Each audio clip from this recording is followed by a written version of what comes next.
But I want to meditate on this for a little bit then.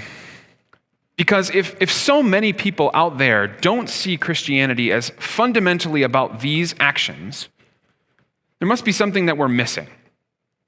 So when Jesus says that he suffers many things, what does he mean by that?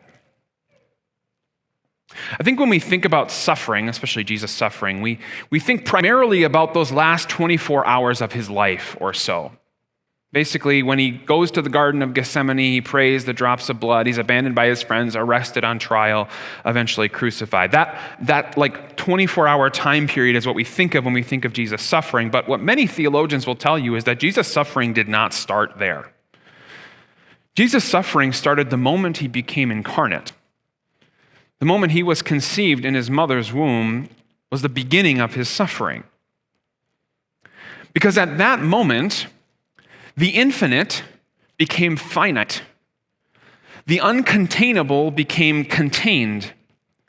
The completely self-sufficient God was now completely dependent on his mother's breast.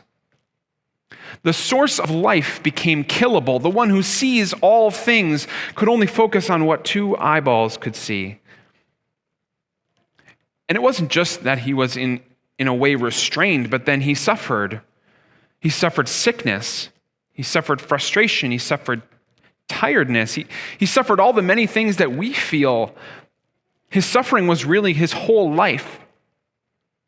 What kind of love do you think it would have taken for God to do that? One way my professor in college described it, it is as if you come upon a terrarium filled with a colony of termites. And as you study the termites, you realize that they have a neurological disease that's going to lead them to eventually kill each other and destroy the entire colony.